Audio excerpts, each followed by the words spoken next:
Boa noite, muito bem-vindos. Uma alegria recebê-los nessa prática tão especial, a prática do silêncio interior através da meditação. Alguns rostinhos conhecidos, outros novos. Bem-vindos. Para quem não me conhece, eu sou o Thiago. E aqui tem meu filho do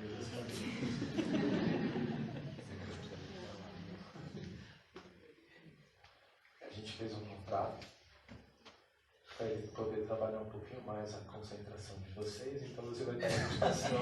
Se de repente alguém faz no seu pé, você volta no sei. Porque dessa mesma forma, às vezes a vida faz um na gente. E a gente perde o centro, né? E o grande truque é como voltar para esse centro. Como acessar esse eixo. Como estar mais próximo da gente. Da nossa melhor versão. E é isso que o projeto Maestria do Ser tem a oferecer para vocês. Nós somos um espaço de yoga e desenvolvimento pessoal. E além das práticas de yoga, a gente tem uma série de trabalhos que oferecem esse desenvolvimento, esse autoconhecimento. Então, esse projeto começou num domingo, retrasado, e daqui ele continua. É um projeto que está trazendo uma série de vivências, palestras, pessoas que possam contribuir com alguma informação, com algum aprendizado, com algum crescimento nessa jornada.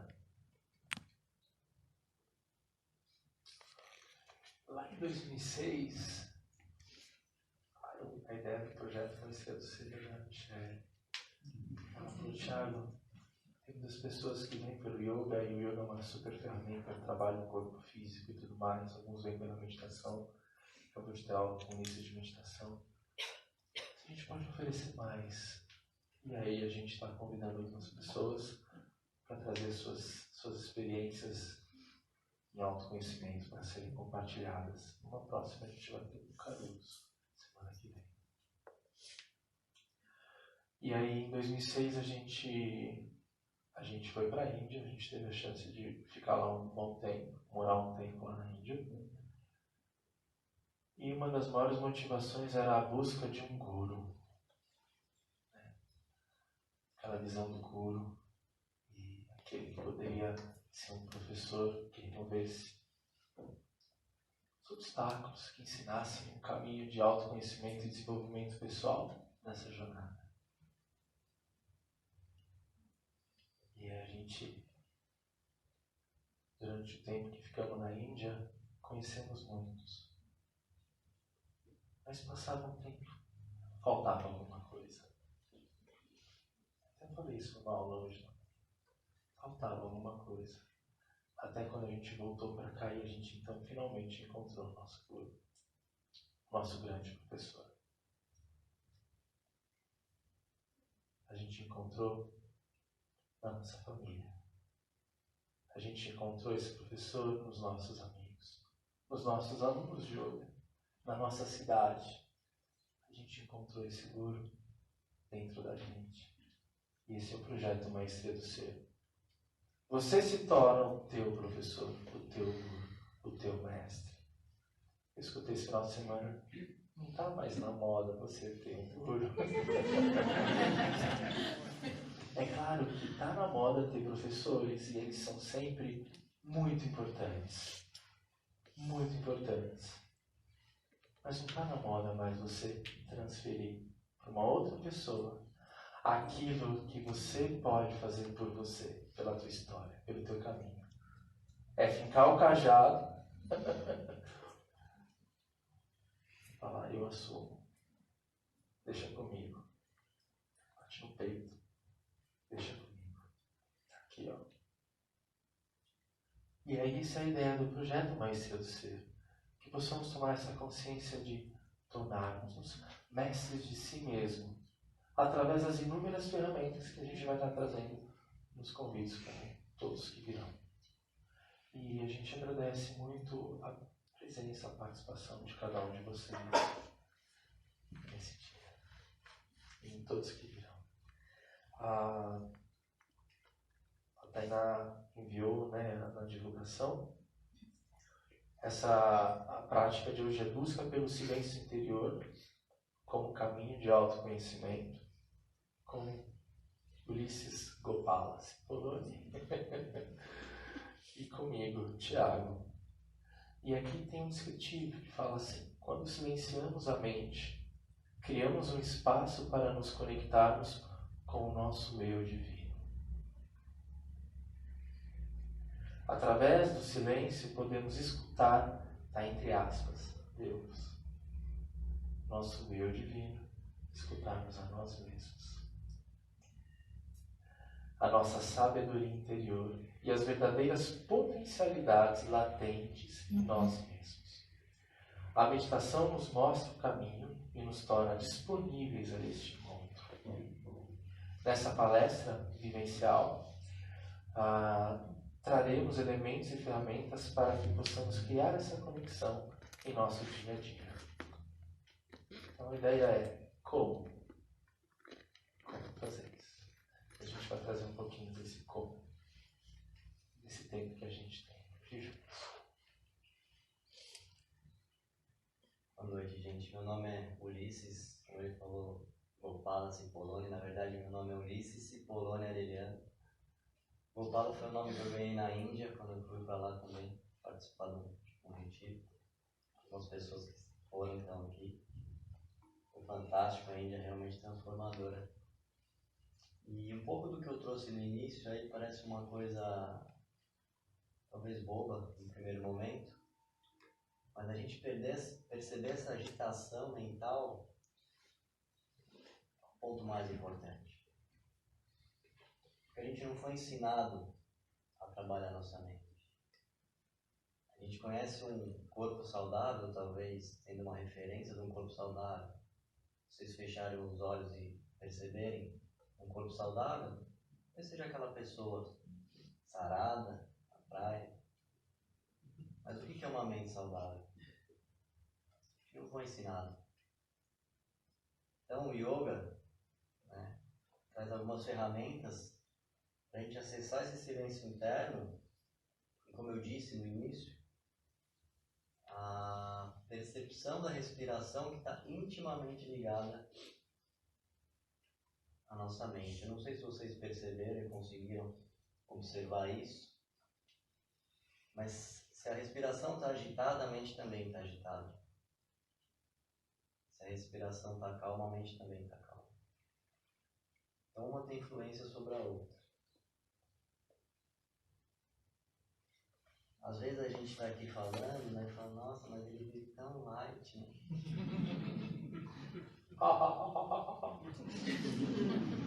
Sou empresário, tá? Só com conhecimento, diretor administrativo e financeiro da minha empresa. E eu busquei, porque a minha mente era muito agitada. Encontrei um livrinho pequenininho, umas 40 páginas, 2012. Eu falei, eu preciso achar uma solução para dormir melhor, para eu ter um raciocínio melhor no dia seguinte, para eu ter um humor melhor, para eu me relacionar melhor. E aquele livrinho caiu do céu. Um livro que a minha mãe guardou, se eu não me engano, esse livro é de 1979. Eu peguei ele lá todo amarelinho e falei, eu vou ler.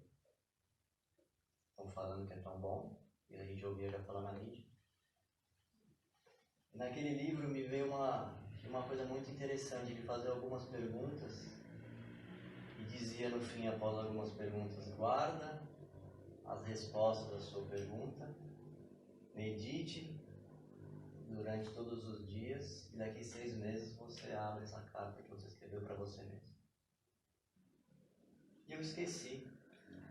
Tinha um cofre na empresa, eu deixei no cofre. Comecei a praticar yoga, vi que meu sono melhorou, tudo estava melhorando. Meditações diárias.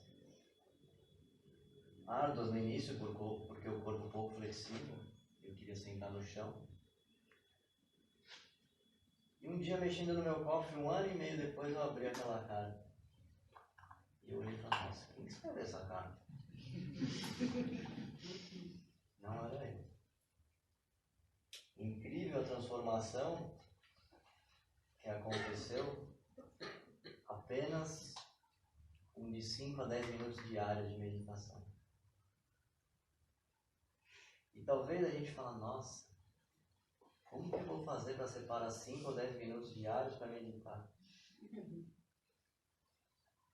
Não estou julgando aqui, mas a gente pega um Instagram e um Facebook e passa horas.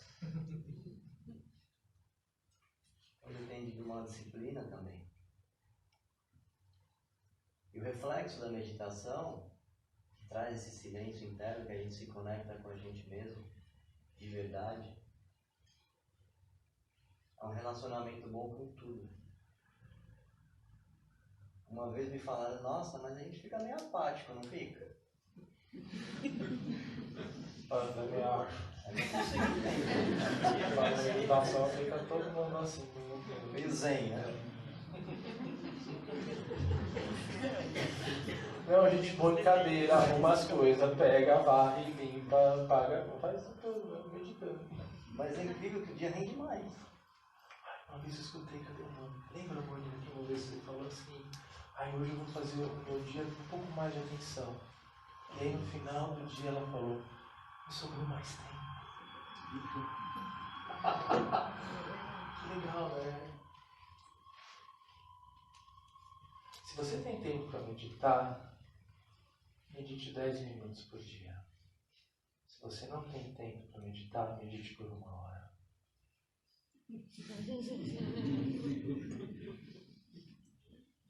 Ou 1 hora e meia, depende. Aquilo que pode ser sustentável, né, Ulisses? O Ian, cada um Ian tá por aí. Tá aí? Tá aí algum pé? Aqui embaixo da minha cadeira. Encontrou um pé? Larga o osso, filho.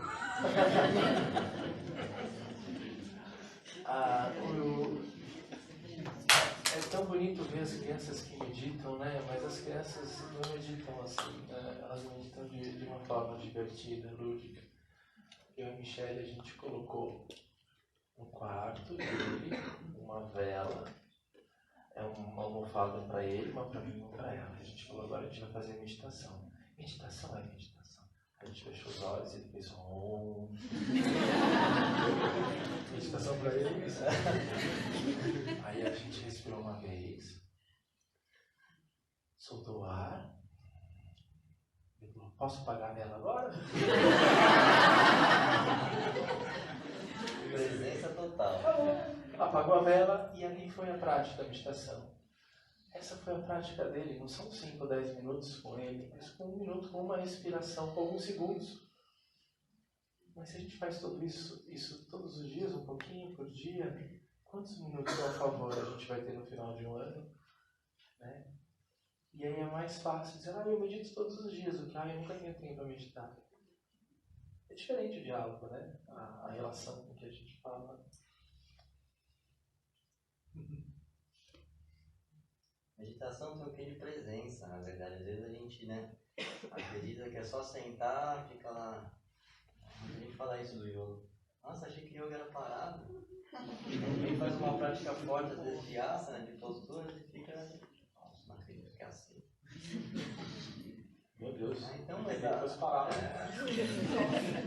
então a meditação, na verdade, está presente no que você está fazendo. Caminhando, percebendo os passos.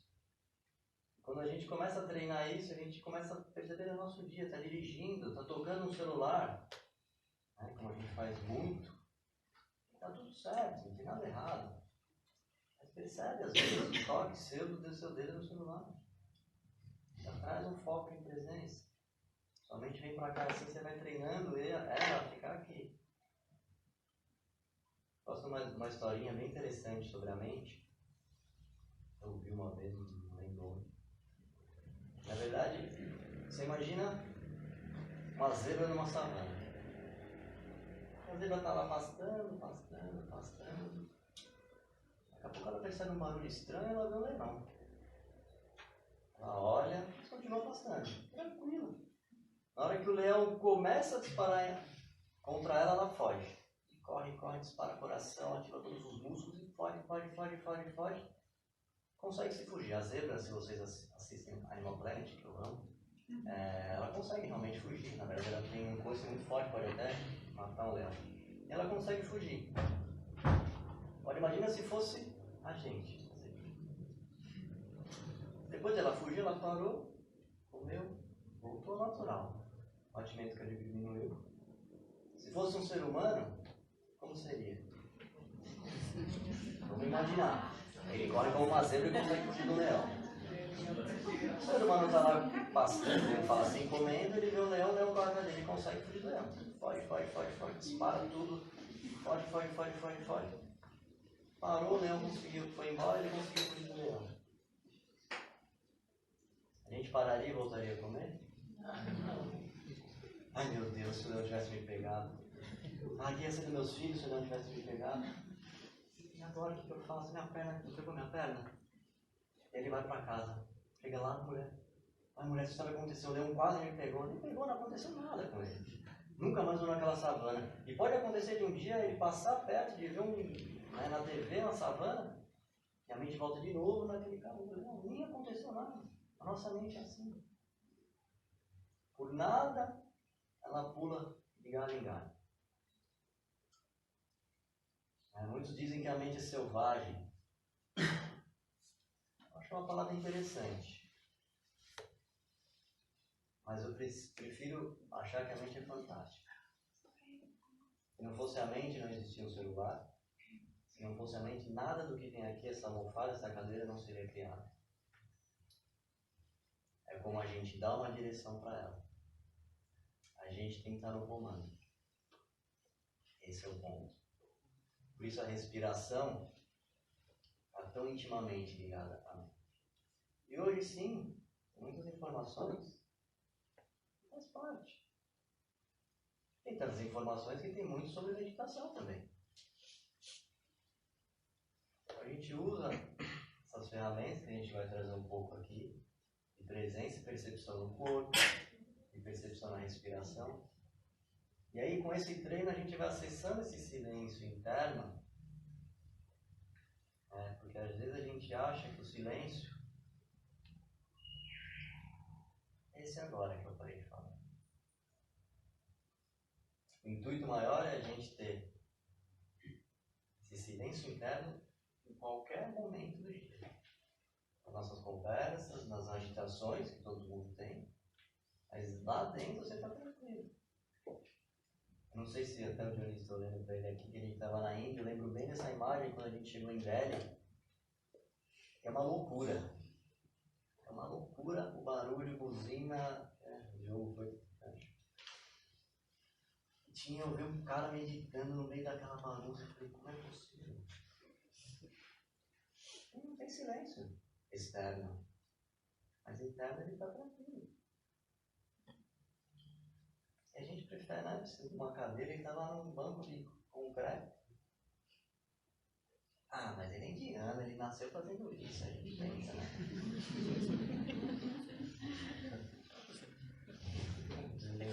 Nós somos brasileiros, nós estamos jogando futebol.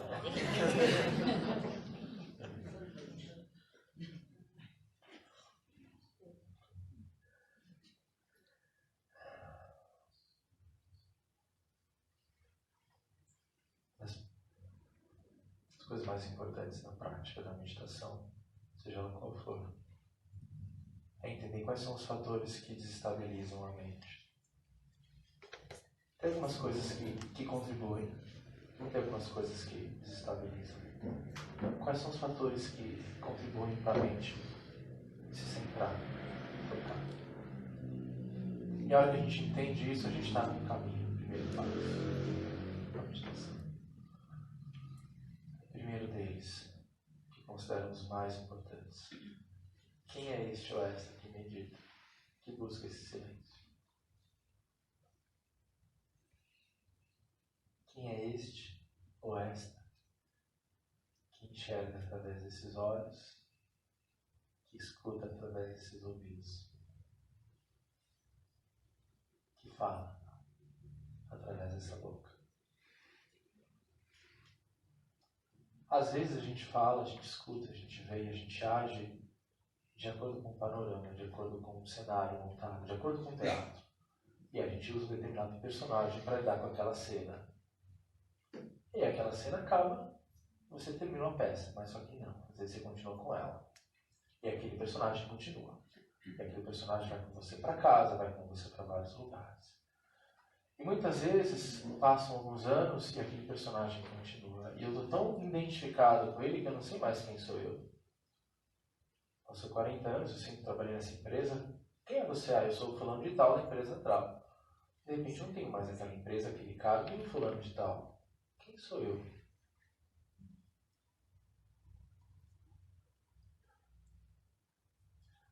Eu carrego uma série de atributos, né? Hoje em dia eu escuto muito as pessoas dizendo que são muito ansiosas. Está até bonito dizer que são ansioso, né? Alguém aqui é ansioso? Ansioso, sou ansioso, tenho certeza que eu sou. Tem uma competição, tem mais ansioso. E aí, como você sabe que você é ansiosa ou ansioso? Porque a gente percebe, né? A gente às vezes tem palpitação, sudorese, começa, né, aquelas sensações, sintomas. E aí, então, fui rotulado, sou ansioso. Poxa, a ansiedade é um atributo. Mas quem é você que está percebendo essa ansiedade? Porque tem alguém dizendo que está percebendo uma ansiedade. Quem é você que percebe o que está sendo percebido? Quem é você que está por trás, além daquele atributo? Porque a mesma energia que a gente usa para ser ou estar triste, a gente pode pegar e usar para ser feliz. Mas muitas vezes eu não estou lá presente para saber aonde eu estou aplicando o meu olhar, a minha energia de sustentação de qual qualidade eu quero pulsar, vibrar e tocar. Qual é a música que eu quero tocar? Uma rádio, falando de frequência vibracional, ela não pega um aparelho, não pega uma determinada frequência de uma rádio, ele toca através desse aparelho. Por exemplo, você coloca na rádio 104 FM, que é aqui de Jundiaí, toca 104.3, a do Monte.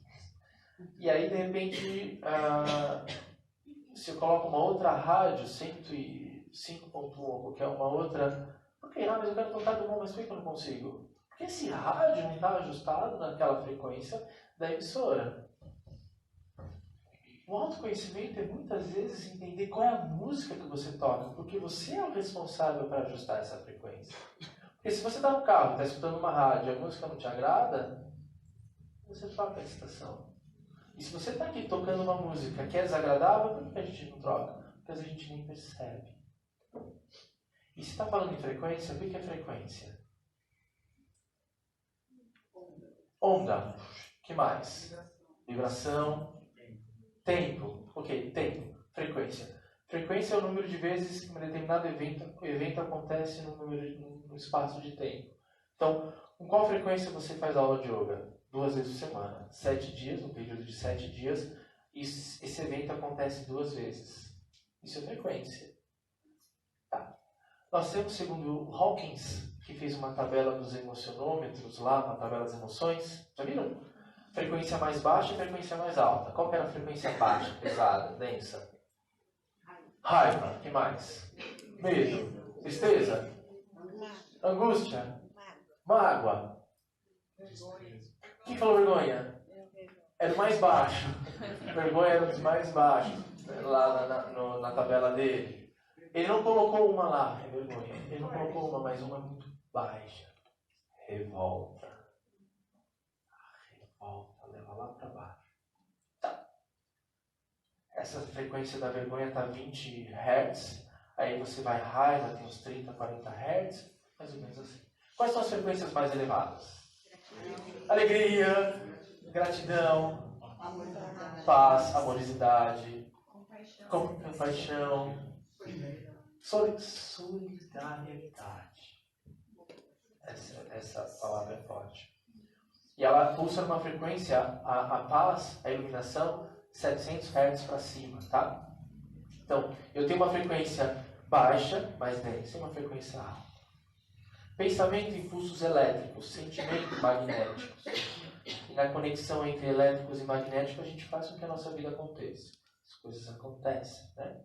A gente é como um imã dentro dessas qualidades. Eu não sei se eu sou como um imã. É assim, se eu falar para você assim. A gente vai sair daqui e a gente vai perceber quantos carros vermelhos tem em Jundiaí. Talvez você não tenha carro vermelho, talvez você tenha. Então você vê com mais facilidade. Mas se você não tem um carro vermelho, você vai lá, não tem muito.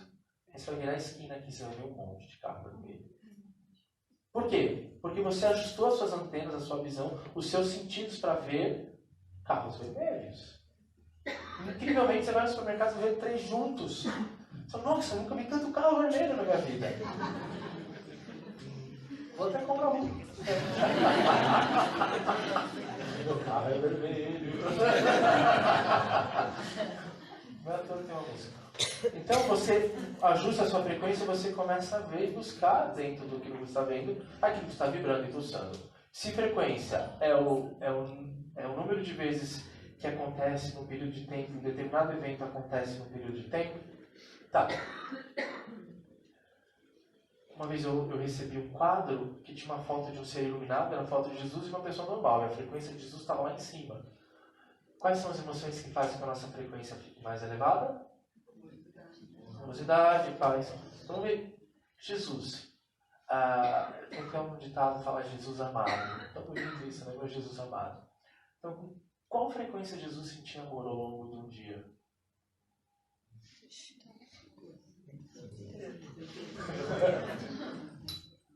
Jesus, por amor. Será que ele não tropeçou em alguma pedra quando andava de chinelo? Será que o mosquito não deve ter picado?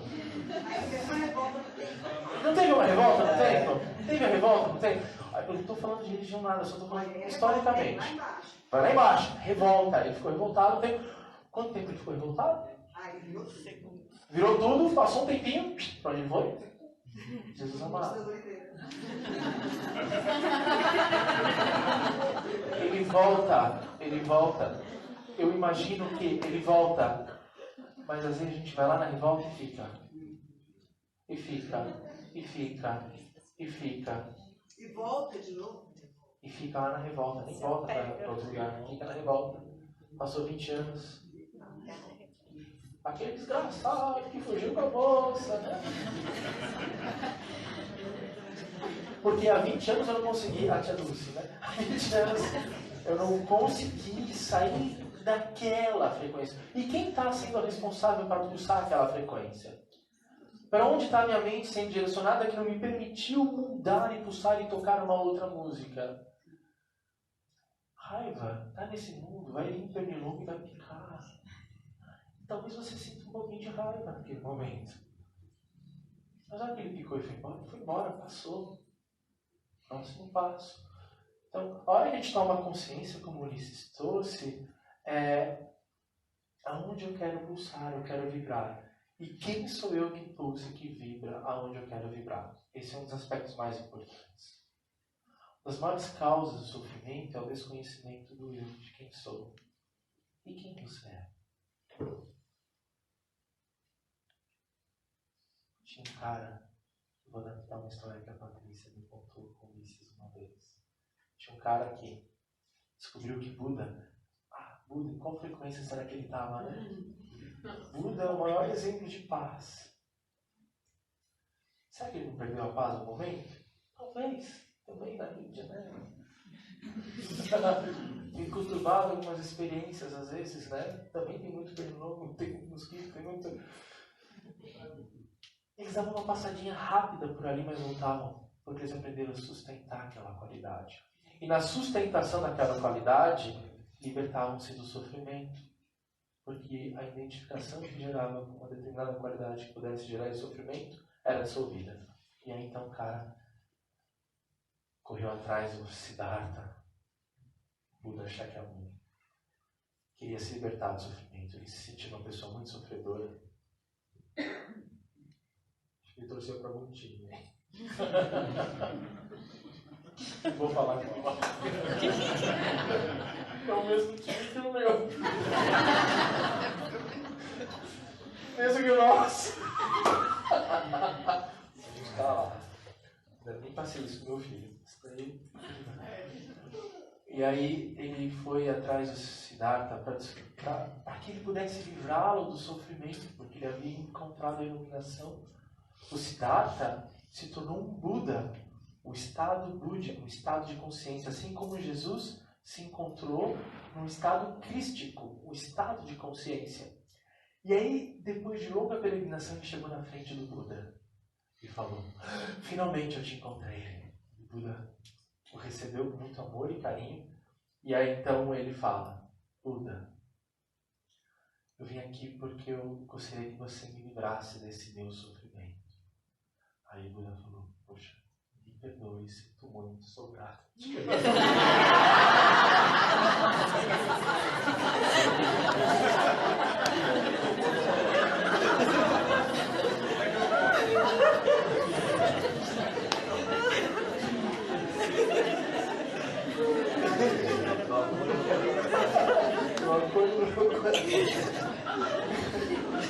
O Buda falou assim: puxa, eu sinto muito, mas eu não posso fazer nada por você.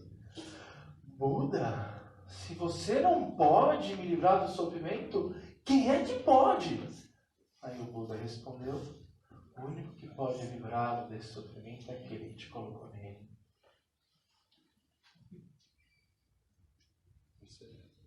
Aquele que te colocou nele. Não é um outro que coloca a gente em sofrimento nenhum. Quem sou eu? O segundo aspecto importante. Para onde eu caminho? Qual é o meu propósito? Isso é muito importante.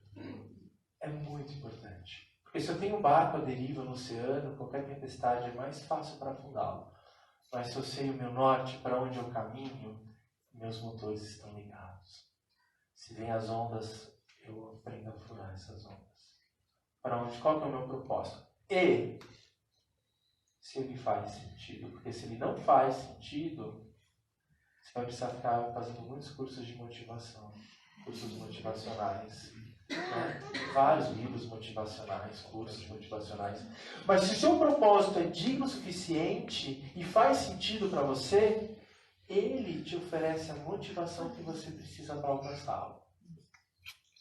Mantenha o barco e vai. Porque se uma mente não tem uma direção, ela está muito perturbada e está o tempo todo oscilando. O propósito e o quanto ele faz sentido para mim.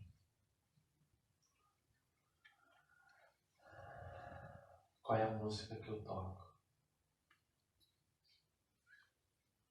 Eu estou trabalhando numa empresa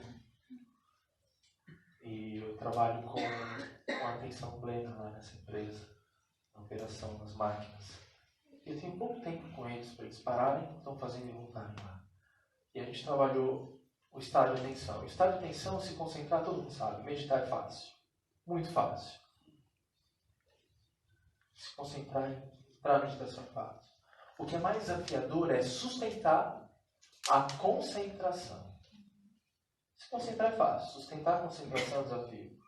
Porque se eu precisar me concentrar, eu pego o número de telefone e diz que consigo fazer uma ligação. Me concentrei no número, digitei o mesmo número que estava anotado e faço essa ligação.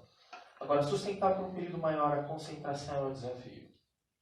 E aí o trabalho lá, como uma segurança no trabalho, é sustentar o nível de atenção no que ele faz. Porque na distração eu fico vulnerável a algum acidente. Então esse é o trabalho. Mas dessa mesma forma, muitas vezes a gente distrai tanto que a gente esquece ao longo do dia de ser feliz. A gente se distrai tanto que esquece de dar um sorriso. A gente se distrai tanto que passaram alguns anos e a gente se pergunta: onde eu estive mesmo nesses anos? O que eu fiz mesmo? Como aquela história do Buda, né?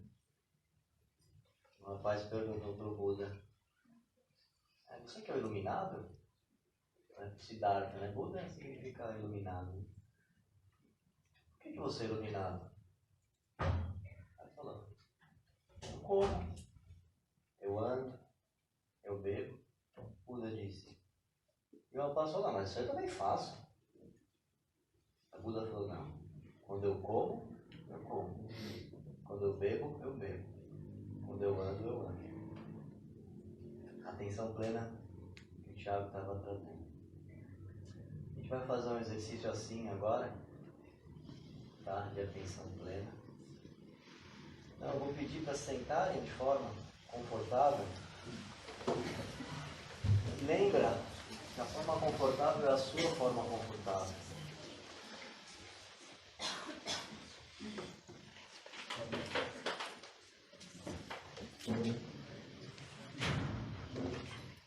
A gente pode usar uma cadeira para se sentar também, meditação na casa de vocês ou em qualquer lugar. Um ponto importante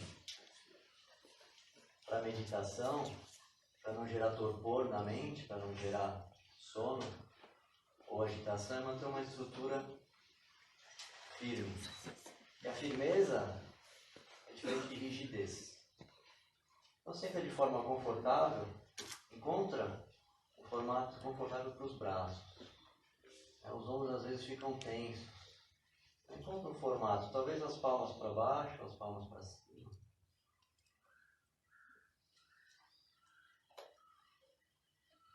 Mantenha os olhos abertos.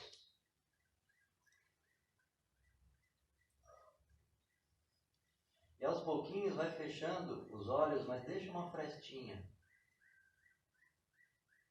Vai ter uma visão mais embaçada. Mantém essa visão embaçada. As pálpebras se cansam e você as relaxa, cobrindo os olhos.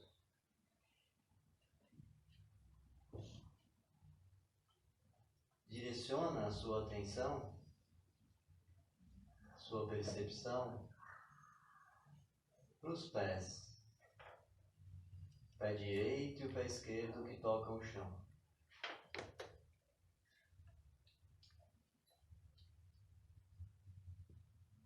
Sobe a atenção até os joelhos direito e esquerdo. E percebe a flexão dos joelhos, direito e esquerdo.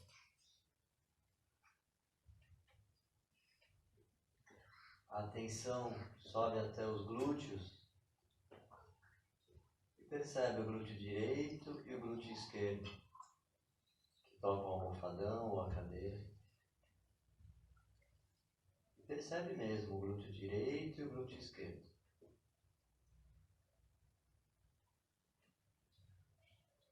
Leva a atenção para a sua lombar. Percebe a curvatura dela. Não precisa movimentá-la, apenas percebe a curvatura natural da sua lombar. Vai subindo a atenção até os ombros e relaxa os ombros.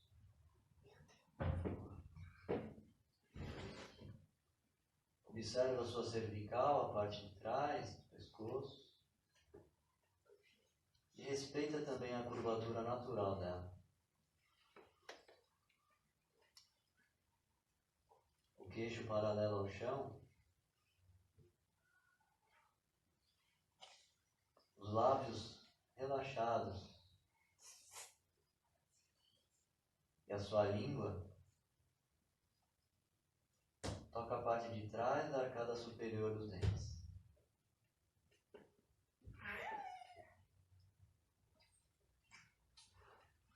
Lá no topo da sua cabeça, imagina que existe um fio puxando o topo da cabeça até o céu. Leva a atenção para as suas vértebras da coluna e percebe que elas ganham espaço. Ombros relaxados.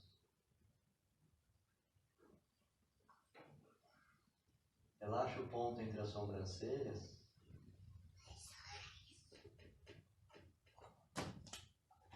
Relaxa os olhos. Relaxa a garganta.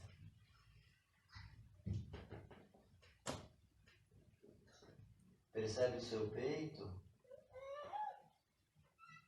Talvez com a percepção da roupa que toca a pele. Já é uma percepção. Desce até o seu abdômen. E ali percebe o movimento que acontece quando você respira.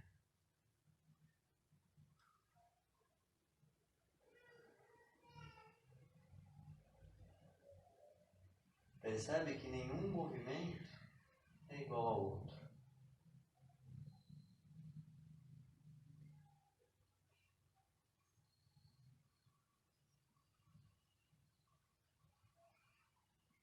Através da atenção plena, a gente tem a grande felicidade de reconhecer a impermanência de tudo. Nada é fixo, nada é permanente.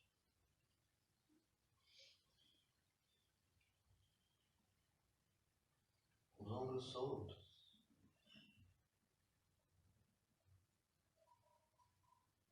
E você começa a perceber seus batimentos cardíacos. Talvez no pulsar da garganta, talvez no seu tórax.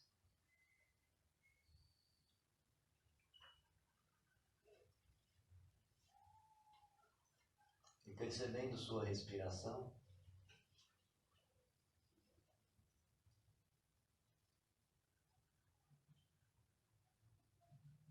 lá na entrada das narinas, sem controle, sem concentração, apenas a observação do ar que entra e sai.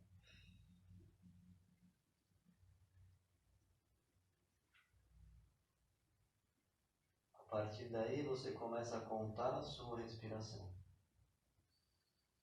Cada vez que você inspirar, você conta 1, e expirar também conta 1. Na próxima conta 2, quando expirar conta 2. E a gente segue assim por alguns minutinhos, contando a nossa respiração.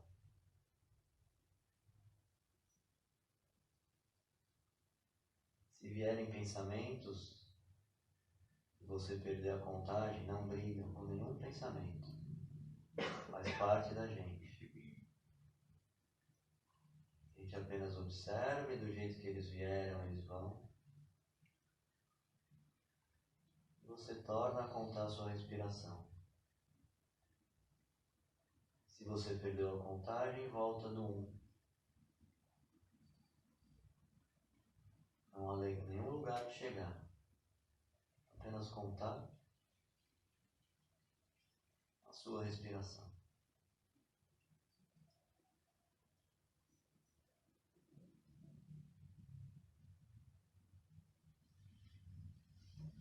Mantenham-se relaxados, contando a respiração.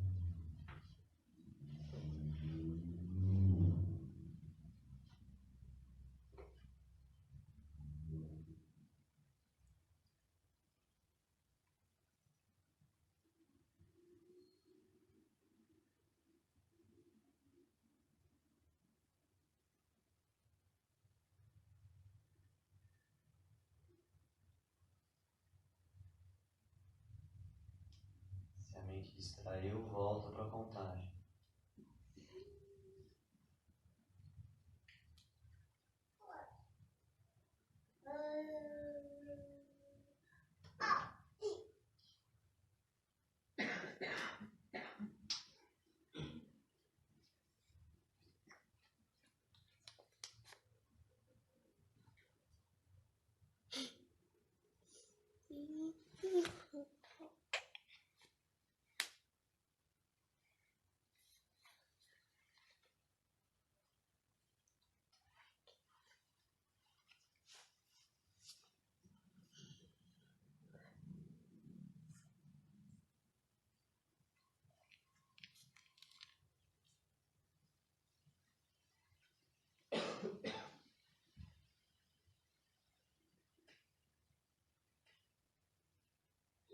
Então, novamente, leva a atenção para os seus pés.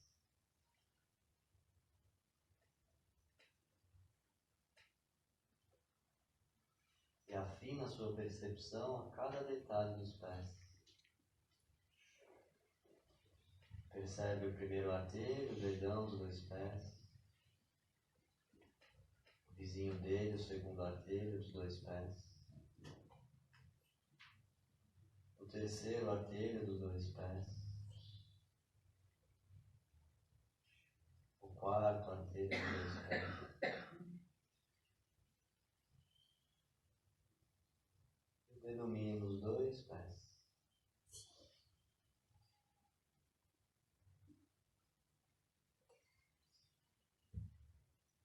Observa os joelhos e agora a parte da frente dos joelhos, a parte interna dos joelhos.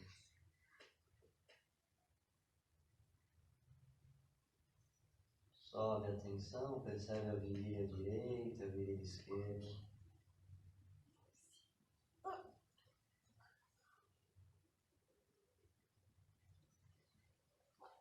Percebe novamente sua lombar. Afinando um pouco mais a sua percepção.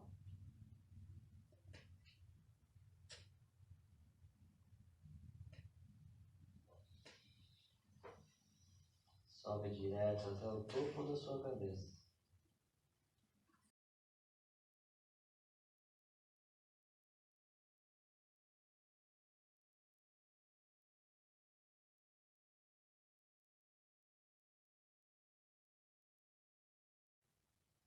No couro cabeludo, como se ele se soltasse. A face como se derretesse. Da testa ao queixo.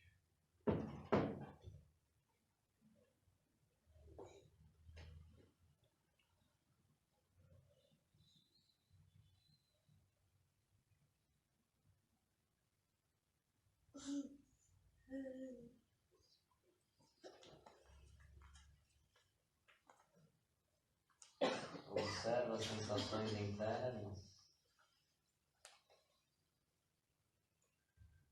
e tudo que vem a gente acolhe.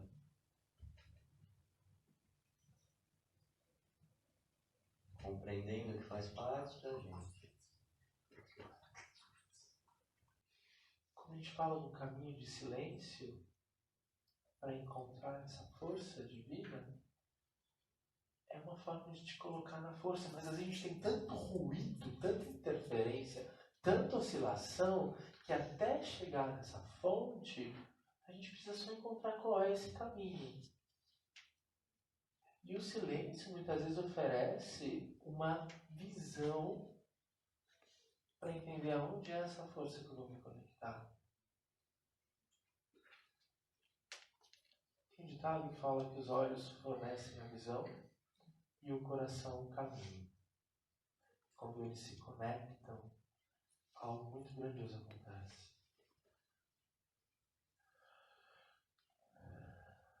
E como é isso? Como é essa mente turbulenta? Muito simples. A gente recebe um bombardeio de informações e a gente está como se estivéssemos fazendo um malabarismo, né? Tentando segurar um monte de bolinhas. Mas quanto mais bolinhas você segura, uma outra cai. E hoje é muito bonito falar, eu sou eficiente. E é legal, é bacana, eu acho isso fundamental. Mas o quão eficientes somos? Porque fazemos muitas coisas ou porque fazemos uma coisa bem feita? Ah, eu sou uma pessoa muito eficiente porque eu faço várias coisas ao mesmo tempo. Alguém aqui faz várias coisas ao mesmo tempo? Ah, fala a verdade, faz. Oh, levanta a mão, faz, eu faço. Faz sim, né? Tá segurando o filho no colo, tá cozinhando, tem uma figura da mãe muito bonita. A mãe tá cuidando do filho, ajudando não sei o que, ela tem telefone, respondendo o e-mail. A mãe, né? Super multitask. Multitask, task. É tão famoso, é tão legal falar isso. Vamos fazer um exercício? Nós sabemos quantas coisas a gente consegue fazer ao mesmo tempo? Pode ser? Tudo bem. Então é bem simples o exercício. Você pode ficar no seu lugar. Eu vou só pegar o meu celular que eu vou ler uma frase. Eu já fiz esse exercício na aula. Eu vou ler uma frase para vocês, um texto pequeno. E aí vocês vão prestar atenção no meu texto e vão dar uma devolutiva do texto. Ok? Vou contar uma historinha e aí você me dá uma devolutiva desse texto. E aí, enquanto isso, já que nós vamos fazer várias coisas ao mesmo tempo, você vai fazer uma outra coisa enquanto você presta atenção no meu texto. Pode ser? Legal. Deixa eu procurar aqui o texto. Esse aqui está em algum lugar aqui. O texto é sobre empatia. É um texto curto. Fala assim, empatia significa... E aí vem o texto. Eu vou ler esse texto e você vai mentalmente, porque fisicamente não vai dar... talvez contar. Eu vou dar a tarefa e rapidamente eu começo a ler, porque se eu falar, você já começa a contar, né? Tá bom? Você vai contar o número de lâmpadas e maçanetas que tem na tua casa. Valendo!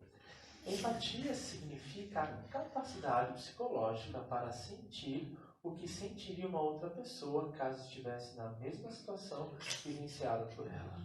Consiste em tentar compreender sentimentos e emoções, procurando experimentar de forma objetiva e racional o que o outro sente. Ok, eu vou parar por aqui. Tem mais coisas, mas acho que já entendemos.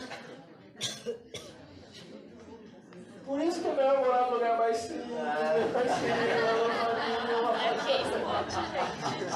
Se tiver lâmpada,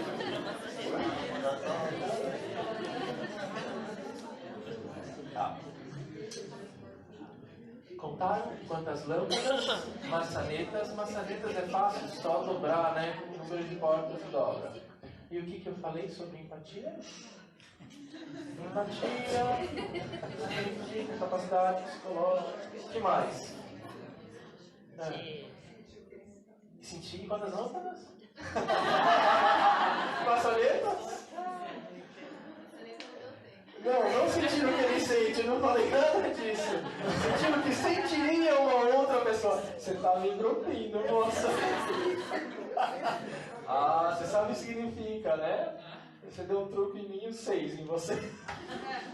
Então vamos perceber se não é assim que aconteceu. Quando eu falei valendo, você teve uma importante tomada de decisão. O que fazer? Conto lâmpadas e maçanetas ou escuto esse cara falando sobre empatia? Não sei sobre empatia, vou contar maçaneta, né? Ou, não, vou prestar atenção. Aí você começou a prestar atenção. E aí o Thiago começou a falar, no caso eu. Empatia significa capacidade, de repente você falou, mas ele pediu para contar lâmpada e maçaneta. Foi isso? Ou o contrário, estava contando. Supõe que ele falou, eu escolhi contar, eu comecei com 1, 2, 3, 4, 5, 6, 7. Mas eu preciso escutar também. Aí você congela um dos dois. A contagem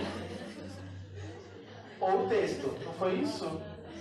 Aí você escolheu de novo. Aí eu vou congelar o texto e vou contar. 1, 2, 3, 4, 5, 6. Mas ele tá aí. Deixa eu congelar agora a contagem, porque já sabe, gravou o cômodo que você parou e voltou para cá. Aí empatia, não sei o que lá. Aí você me congela e volta a contar, congela. Foi isso que aconteceu? Sim. O que isso quer dizer? Que a gente... Não, tô vendo demais, né, cara?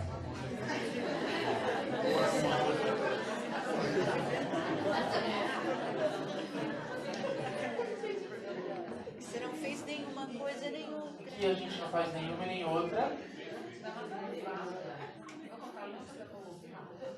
Vou contar lâmpada. Primeiro você tem que escolher. E aí, o que acontece é que a gente faz um monte de coisa. Às vezes quem trabalha em empresa abre um monte de e-mails para responder, no final do dia vai fechando. Esse não respondi, esse não respondi, esse eu esqueci, esse não sei o quê, esse eu me perdi e já era. Por quê? Porque o cérebro não faz duas coisas ao mesmo tempo. A gente pode fazer centenas delas no mesmo período de tempo. Mas duas no exato momento a gente não faz. E a gente então tem que escolher. A gente tem que escolher. Tem um detalhe, Thiago. Escolhe qual comando. Você deu um comando.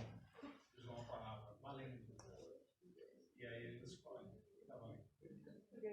A gente foi na sua escolha. A gente não foi na nossa escolha. Quantos comandos? Qual eu priorizo? Qual comando eu vou seguir? O dele ou o meu? E aí, então, elejam qual é a prioridade. E a partir daí, faça aquilo que deve tem que ser feito. 3 pessoas distraídas se encontraram. E elas estavam conversando. Oi, tudo bom? Tudo bem, eu também. Sai também. Legal. Aí aconteceu uma coisa estranha. O que aconteceu? Aí eu tô tomando banho e aí de repente eu pergunto, será que eu já passei shampoo? Eu passo de novo, né?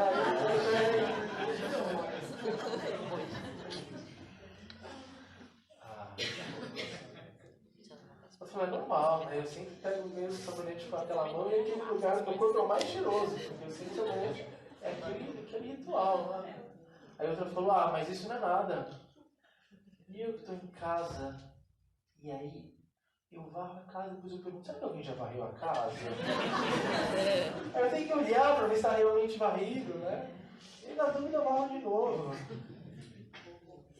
E a outra falou, credo, mas pior é comigo.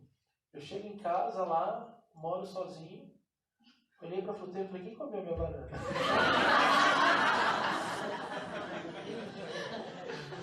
Aí o outro bateu assim, ó, na madeira, Deus me livre, fica assim, mas quem que bateu na porta?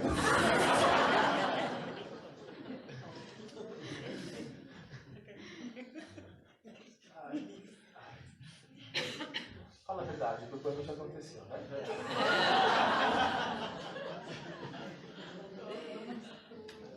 Já aconteceu de você tomar banho e se perguntar, será que as mulheres até que o cabelo comprido cheiram para ver se está cheiroso? Mas não, shampoo foi, faltou o condicionador. Ou não, foi já até o condicionador. Oi? Trancar o carro. Plim. Trancar o carro. Onde deixei a chave? A carteira. Panela ligada no fogo é perigoso. O que mais? Oi, será que eu já tomei remédio?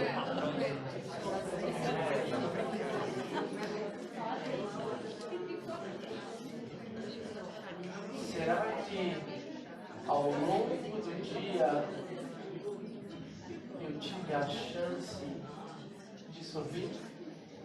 Será que em algum momento do dia eu encontrei uma pessoa que eu gosto e eu disse o quanto eu gosto dela?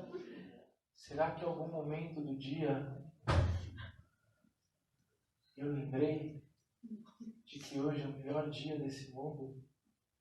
Será que em algum momento do dia eu lembrei que hoje é a realidade que me apresentei a este novo dia? O que acontece é que às vezes a gente negligencia esse grande presente desse novo dia. A gente negligencia. E quando isso acontece, quando a gente toma consciência, é difícil a gente sair de casa sem falar um tchau, ou dar um beijo, ou abraçar a pessoa que mora com a gente. Eu moro sozinho. Sem respirar fundo e falar, inicia meu novo dia. Quando a gente deixa de negligenciar esse grande presente que é esse aqui agora.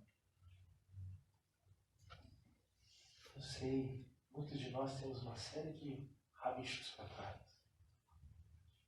Amanhã eu ligo e falo, me desculpa. Semana que vem.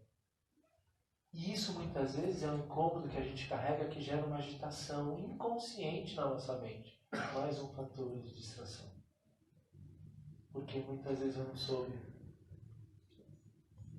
Olha, acho que eu falei um pouco a mais aí, me desculpa. Eu sinto muito, me perdoe, sou grato, eu te amo. Você vai fazendo até chegar ao ponto de você. Você talvez não tenha a chance de. Então vai curando essa visão que você tem em relação ao outro dentro de você. negligenciar o presente e negligenciar essa grande oportunidade que a gente está tendo. A gente inicia uma manhã onde mais de 300 mil pessoas não tiveram a mesma chance de abrir os olhos. Uma grande idade. Todos os dias a vida te traz uma folha de papel em branco. Todos os dias uma nova folha de papel em branco. E você é o responsável para escrever essa história que está iniciando. A grande prática de consciência, de silenciar a mente, não é essa de sentar apenas e fechar os olhos. É essa que vai contribuir para que as outras aconteçam. Segundo a neurociência, nosso cérebro funciona de acordo com o comportamento que a gente oferece para os nossos neurônios. Os neurônios se conversam através das sinapses. E essas conexões você facilita com esse comportamento. Se eu tenho um comportamento sempre de estar preocupado com alguma coisa que vai acontecer, o seu cérebro aprende a operar onde? Em alguma coisa que vai acontecer. E se eu sempre estou operando com alguma coisa que aconteceu, em alguma coisa que foi ruim, ou em alguma tristeza que passou, os meus neurônios vão se conversar através das sinapses, operando em que tempo e espaço? E aí, angústia, depressão, tristeza. E aí, então, é mais desafiador chegar no presente, porque o meu cérebro está aprendendo, o hardware conectado ao software com esse comportamento está só operando em algum tempo e espaço que não é esse. E quando você fecha os olhos e vê uma condição tão bonita como essa, perceba os seus pés, os joelhos, a respiração. O que você está oferecendo ao seu cérebro? Uma experiência do presente. Os seus neurônios começam a trabalhar com essa experiência. Você se enraiza na realidade. Experiencia o que há. A única realidade. Eu contei essa história algumas vezes em aula. Por 10 dias eu tinha feito Vipassana aqui no Brasil. Estava morando na Tailândia, tive a chance de ir para o monastério. Fiz Vipassana lá, um pouco diferente. Lá era a meditação sentada, sit meditation, e a meditação andando, walking meditation, meditação andando. E intercalava entre sentado e andando. Era 1 hora sentada. No começo eram só 30 minutos, moleza. Depois 30 minutos andando. Eu já mostrei essa para vocês, né? Alguém já viu a meditação andando? Alguns não. É assim. Vocês têm 1 horinha?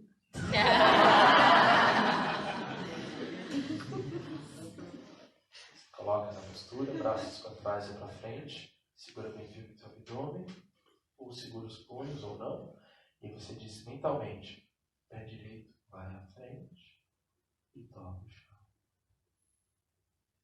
Peso todo no pé direito. Pé esquerdo vai para cima, mentalmente, né? Frente e toca. Tá dando paniquinho em vocês? Não, sai correndo, moleque! E para atravessar uma sala como essa, então era 1 hora. Você não tinha para onde ir, você tinha que andar meditando, então você ia devagarzinho. E aí você colocava peso no pé, peso no outro. O que aconteceu na primeira semana, nos primeiros dias? Desespero. Meu Deus, o que eu estou fazendo aqui? Tenho certeza que eu atravesso em 2 segundos. O que eu vou atravessar esse espaço de 1 hora? Esses caras me sabem de nada. Mas aí, enfim, né? Eu tinha que segurar o leão. O leão que estava dentro. E eu fui fazendo. No começo era angustiante, mas até que 1 hora eu comecei a me sentir que eu estava abafando. Sabe que você está abafando? Então você já está andando e super consciente. E você até sente os estados. Até uns bagulho dentro da gente que a gente faz assim. E aí, numa dessas caminhadas, eu senti que começou a caminhar assim como um Buda. E eu quebrei o silêncio para falar isso pro monge, porque foi muito forte. É verdade. Alto estado. Meu olho brilhou diferente naquele estado, e aí eu falei, eu preciso falar para alguém, eu estou em silêncio. E eu senti Buda de verdade. A hora que eu cheguei lá e falei, Pratachan Supam, excuse me, I have to tell you something. Ajahn Supan, Pra é monge, Ajahn Supan é o nome dele. Pedi permissão, eu preciso dizer uma coisa. Ele olhou, porque tinha um momento que a gente podia, né? Então, uma entrevista foi o único momento que eu tive. Eu vi o Buda.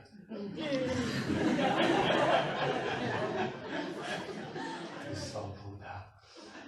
Ele olhou assim pra mim. Ele sorriu e falou: essas são só atividades da mente. Volte a meditar.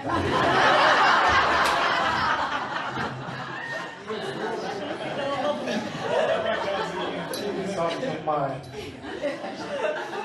Go back to meditation.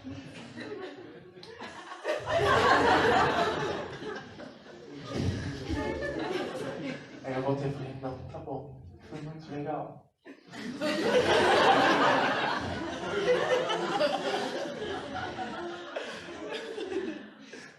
E eu vou te contar porque foi legal. E aí já estava no 8º dia, a gente ficou uns tantos lá. E a prática estava ficando muito boa, a gente estava comendo comida boa, a gente estava meditando, estava praticando.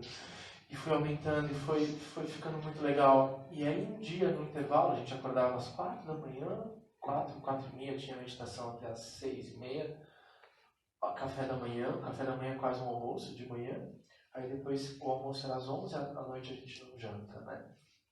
E à tarde ficava sem jantar. E voltava todo dia assim. E tinha os intervalos para limpar o quarto, para varrer as áreas em comum e para descansar um pouco. E aí, num dos descansos, eu fui tomar água no bebedouro. Eu peguei um copo, enchi água no bebedouro. Bebedouro assim. E saí. Aí você estava normal, né? Que você estava meditando. Aí você... Alguém me segurou no ombro. Eu olhei para o lado, era um outro monge. O nome dele é Prabhupada. Prabhupada falou assim: knowing.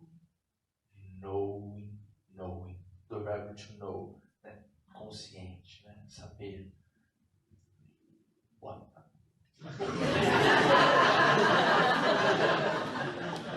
Eu não falei isso, tá? Eu falei. What? Ele falou de novo. No. Sitting for drinking and sitting for eating. You are practicing meditation. Senta para comer e senta para beber. Você está praticando meditação. Aí eu olhei para ele, então eu sentei do lado do bebedouro, que tinha uma cadeira assim. E eu peguei o copo d'água.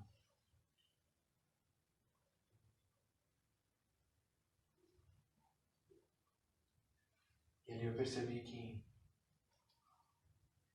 em 30 e poucos anos eu nunca tinha tomado água. Foi a primeira vez que eu tomei água. A hora que eu sentei, e dizem que a água inodora em si tem color, é mentira, a água tem cores, tem sabor, ela te causa um estado. Porque quando você toma água é isso que acontece. Quando você experimenta, bebe água. E aí eu entendi a grande prática que eles ensinavam. Não era aquelas horas sentadas ou aquelas horas caminhando. Aquelas horas contribuíam para que as outras horas se tornassem uma experiência de maior plenitude. E essa era a grande prática. E no último dia, eu entendi em uma meditação o que o Ajahn Supan falou do Buda, só a atividade da tua mente. Ele disse uma das maiores lições que eu tive. Não era ver o Buda do lado de fora, mas trazer o Buda do lado de dentro. O Buda que está em todos nós. Não é ver um Cristo do lado de fora,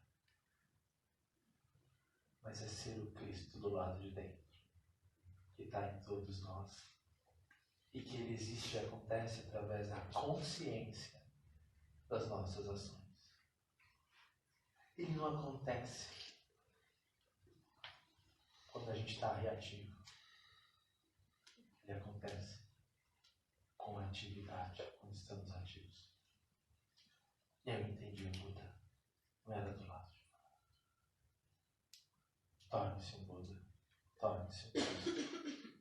Torne-se consciência. Passa rápido, né? Ave Maria.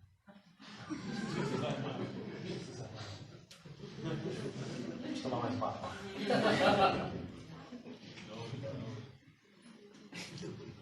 O Vipassana, que o Thiago falou um pouco, é um retiro de meditação, é um curso, na verdade, profundo. Você fica 10 dias meditando em média 12 horas por dia. Bem intenso, trazendo um pouco o gancho do que ele falou da reatividade. Acho que é importante a gente fazer um exercício assim. Tá? A gente fez um exercício de atenção plena, extrema importância também, um pouco diferente. E da reatividade é com o propósito de levar isso para a vida. A gente é muito reativo a tudo. Então, nesse exercício, a gente vai trabalhar muito a questão de aversão e de apego. Por exemplo, se a gente senta numa postura muito confortável, você pode se apegar nela. Então, a gente trabalha não ter apego. Se senta numa muito desconfortável, você vai ficar aversivo a ela. A gente trabalha sem aversão também. E pensem dentro de vocês como que é a vida se a gente não está todo momento reagindo. Ao meu ver, na minha opinião, uma das maiores capacidades de Jesus era essa. Ele compreendia tanto para não reagir. Então é um treino desafiador, bem desafiador.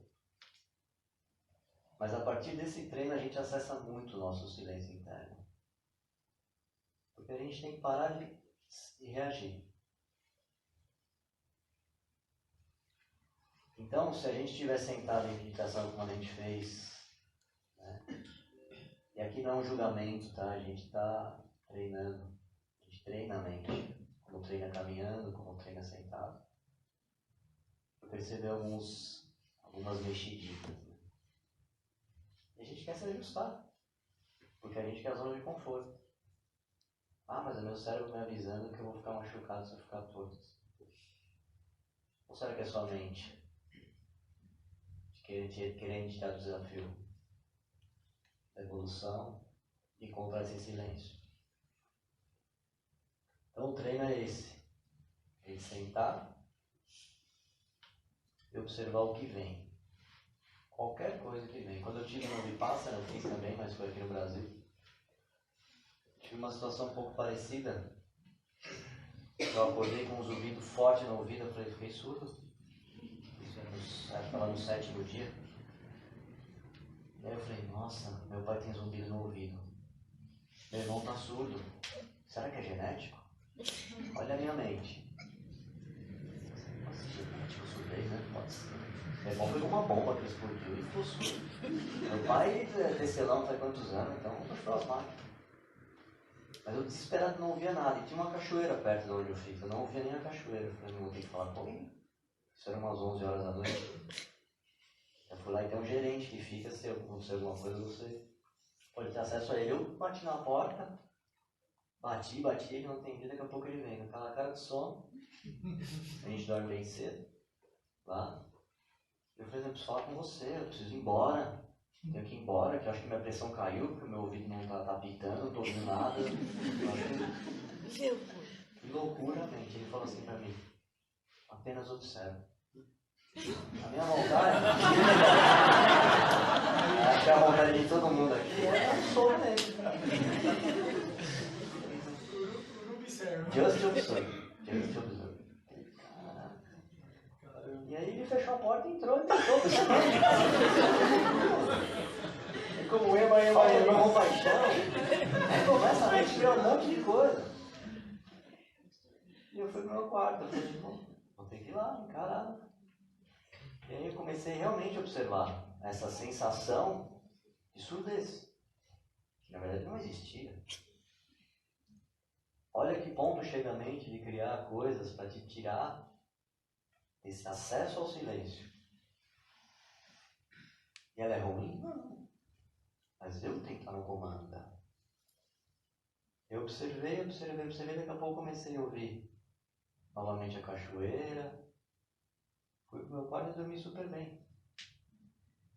Então, olha o nível que chega a nossa reação. Um grande aprendizado para mim. Então, quero trazer um último exercício para a gente praticar isso. Perceber as coisas. Sentir as coisas. E realmente sentir, como ele sentiu quando ele tomou o copo d'água. E a gente vai afinando isso, não é do dia para a noite. A gente afina. Quando a gente para de ser reativo, a gente fala muito isso nas práticas de yoga, a gente faz um asana, que é uma postura mais desafiadora, sente aquela dor, você quer fugir daquela dor, então você observa aquela dor. São alguns instantes. E do tapetinho você vai para fora. Uma relação, você percebe que a pessoa está mais arredia, você só observa aquilo. Se retira. Sem reagir, sem criar nem aversão nem apego. Porque isso vai criar uma marca no seu corpo, de alguma forma, que em algum momento você vai ter que olhar para isso. Faz sol e eu reajo ao sol. Ai, que calor. Nossa, virou tempo, olha, vem frente fria, ai meu Deus, que frio. Será que vai chover? Será que eu vou conseguir ir na palestra? Ai meu Deus, não vai dar certo. Tem que todo reagindo. Tá calor? Tá calor. Tá frio? Tá frio. Ai, frio. Isso é uma reação, certo? Sempre demonstrando um nível de sofrimento lá dentro. O sofrimento está muito relacionado a essa reatividade.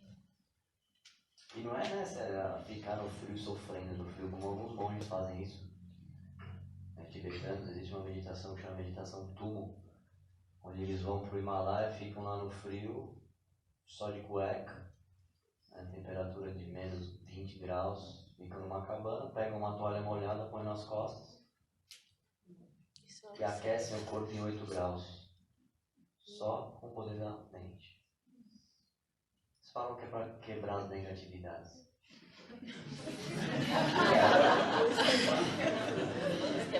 Essa eu nunca pratiquei nem tenho intenção. Só que assim, o frio que vem. Claro, vou me agasalhar, vou me proteger, faz parte, mas é a forma que você reage a isso. E aí se o motoqueiro passar por você e te xingar, você sabe que ele está no tempo dele, na condição dele, deixa ele passar. Mas se você está reativo, você já vai ficar em cima dele. Então olha como a percepção de reação, de aversão e apego é como é importante para o nosso convívio e a compreensão que, na minha opinião, a partir da compreensão, nasce a compaixão. Compreender o outro que está no momento dele, está no tempo dele. Quanto benefício a meditação pode trazer? Com esse silêncio interno, a gente percebe o outro. A gente reflete sobre a condição sua mesmo. Hoje eu não estou legal. E aí, eu tive um professor de yoga que deu uma formação pra gente, ele falava que a gente tem a mesma capacidade de um cavalo perceber um temporal. Só que a gente se desconectou tanto da gente mesmo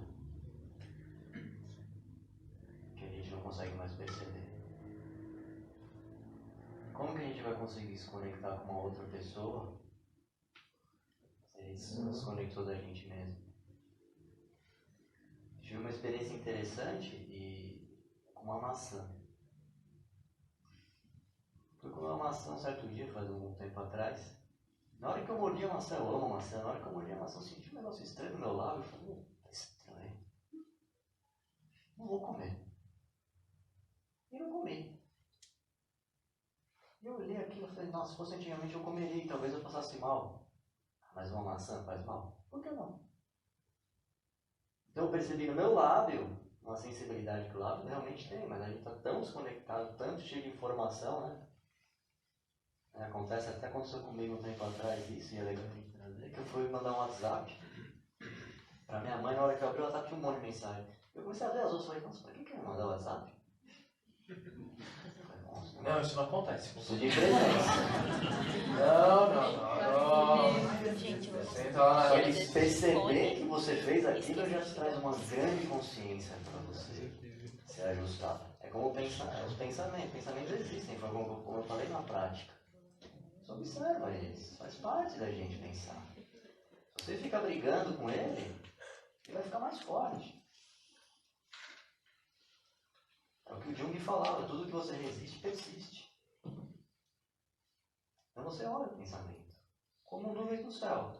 Você é o céu, a nuvem passa, você volta para a respiração. Volta para a respiração, volta para a respiração. Vamos fazer mais um exercício? O silêncio, por mais fechado que seja o ambiente, por mais escuro, por mais silencioso, deve ter um ruído. Por quê? Porque o universo é som. Nada Brahma, o antigo filósofo indiano, dizia: o universo é som, é vibração. O que acontece é que tem tanto ruído que a gente às vezes não escuta esse som. Então a prática é o silêncio para acessar essa frequência, esse som, que muitos dizem ser o som da criação. O princípio é o verbo, o ou o que seja. Então essa é a grande prática. Quando o discípulo de Baba perguntou: Baba, mas quem é Deus? Como é a forma de Deus? É homem? É mulher? Como eu sei que eu encontrei Deus? E aí Baba, que estava em silêncio, abre os olhos e diz para o seu aluno: olha, há muito tempo eu venho te trazendo que Deus não pode ser explicado, compreendido, apenas experienciado. E essa experiência acontece através do silêncio. Através do silêncio. E essa então é a grande prática do silêncio que conecta a essa grande força. Pode ter o nome que você quiser oferecer para ela. A gente vai fazer essa prática agora com Ulisses. Junto com a prática, eu vou tocando os sinos depois dessa condição, as tigelas de cristal, que tem uma frequência bem legal. Afinando a sensibilidade através desse treino de aversão e apego, percebam o som realmente. Vamos lá, você toca. E aí eu pode focar.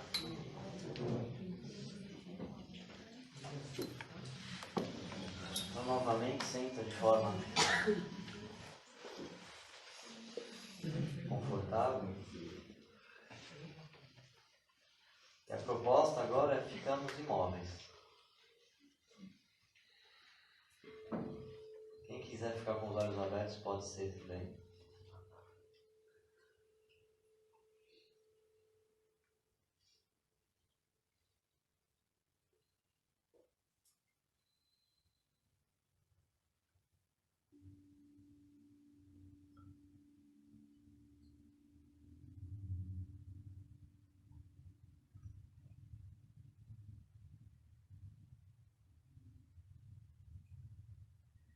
E leva a atenção para algum ponto do seu corpo onde existe um desconforto. E não se mova.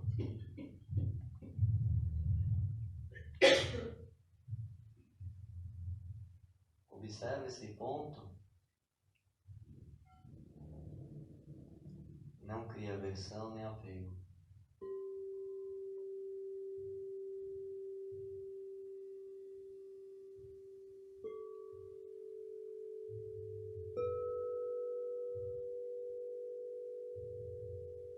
E sem essa aversão, sem esse apego,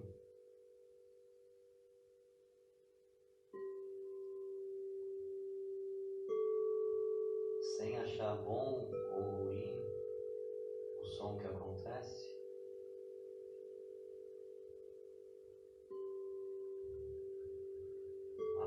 observa sensações.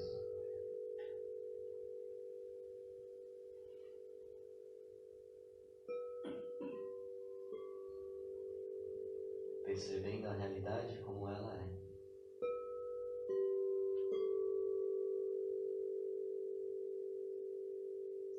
E afina a sua percepção de cada tom.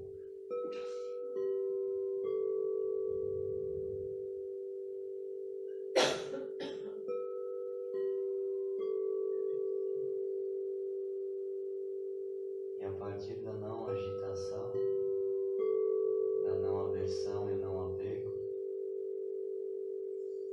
no silêncio,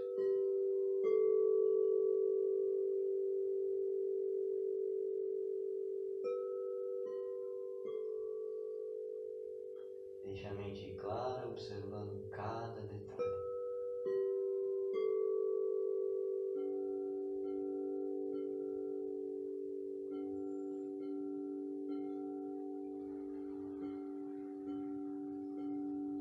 Seguimos em silêncio, observando os sons.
a sua respiração.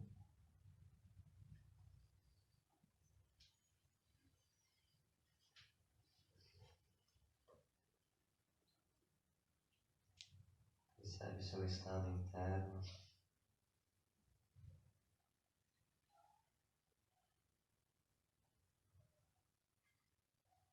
Trazendo uma comparação, não como um julgamento. Observando a forma que você entrou e como está agora.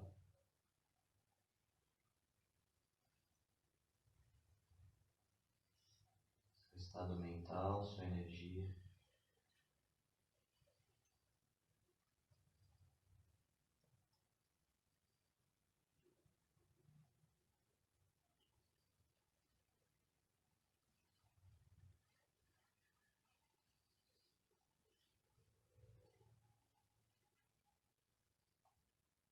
Com suavidade, vai abrindo os olhos.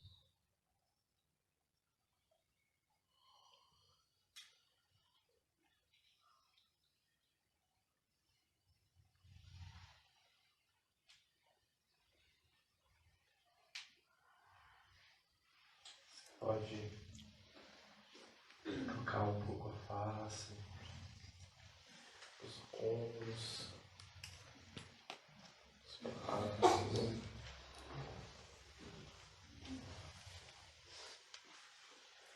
Você pode abrir um pouquinho o braço assim, botar o ombro da pessoa do lado.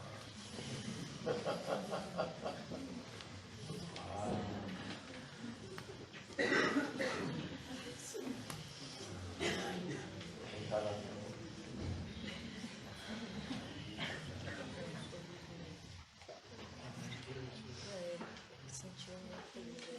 prática, ela tem grande sentido quando ela é compartilhada. Eu senti aqui uma energia muito forte. Eu senti muita energia forte, né? Eu senti agora. E se em algum nível a gente incorporou e trouxe algo que pode ser compartilhado em benefício a mais seres, que essa prática possa ser compartilhada.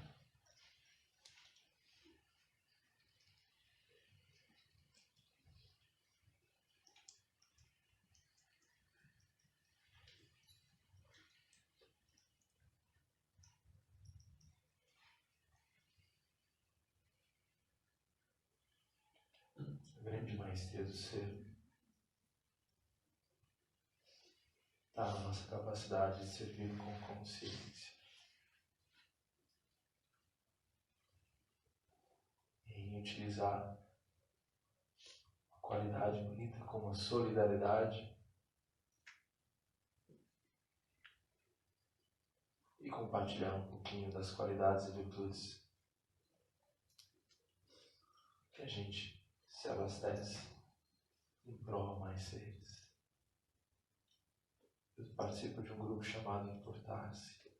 E esse grupo, essa palavra importar-se, faz muito sentido, porque se você verdadeiramente se importa com alguém, então o amor encontra uma possibilidade, um caminho para fluir e chegar até onde se alguém uma outra pessoa. Porque se você não se importa, você não se preocupa em ser paciente com alguém. Se você não se importa com alguém, você não se preocupa em ser mais tolerante. Mas se você se importa, você permite que muitas qualidades fluam no teu trabalho, por exemplo. Né? Muito bonito o teu importar-se como médica. O importar-se, que a gente possa cultivar essa qualidade com presença, para que então solidariedade através de nós toque outras pessoas. A prática de yoga vai ter um grande sentido, a prática da meditação vai ter um grande sentido, a prática do silêncio tem um grande sentido quando a gente pode estar compartilhando isso, as qualidades que a gente atinge e alcança. Estou grato por terem vindo, estou grato pelo tempo de vocês, de tantas coisas que vocês poderiam ter feito, tantos caminhos, vocês escolheram um caminho que os trouxeram até aqui. Escutar um pouquinho a gente, praticar um pouquinho com a gente esse espaço. E a gente te agradece muito. Grato. Esse é um gesto que a gente usa muito no yoga. É um gesto de união, de oração, mas muito mais como uma integração. É das nossas polaridades um bem comum, um bem do todo. Muito grato, honrado pela presença de cada uma. Pratiquem se puderem. Talvez uma forma guiada existe na internet também. Uma palavra do yoga, algumas pessoas talvez não conheçam, que a gente usa no fim. O divino que habita em mim saúda o divino que habita em você. Namastê. Que o eterno sol te ilumine, o puro amor te rodeie e a luz divina guie sempre seus caminhos. Muito grato, gente. Uma linda noite para vocês. Até uma próxima prática. Até o próximo encontro. Semana que vem tem com Caruso. Alegria e felicidade. Eu vou fazer uma coisa, só um minutinho. Vou pegar uma coisa aqui. Eu não vou no banheiro, prometo. Porque senão vocês vão me escutar indo no banheiro. Tá. Ó. E aí, pessoal? Então vamos lá. Número. Caramba. Vocês estão mais escuros. Vamos ver. Do número. Puxa. 127, 28, 29, 30, 31, 32, 33, 34, 35, 36, 37. Tem alguns que não vieram ficar com o nome, se não tiver aqui, tudo bem. Do número 1 ao número 137. Eu escolhi alguém. Escolha o número entre 1 a 137. 29. A Elise Nakai. Ela não está aqui, Elise Nakai. Outro. 101.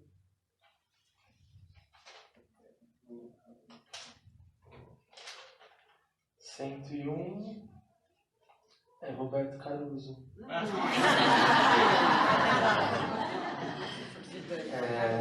Roberto Caruso, você está ganhando aí um mês de aula de prática de meditação às terças-feiras, 19 horas. Tá? Não pode estar, né? Mais 2 números. Um mês, tá?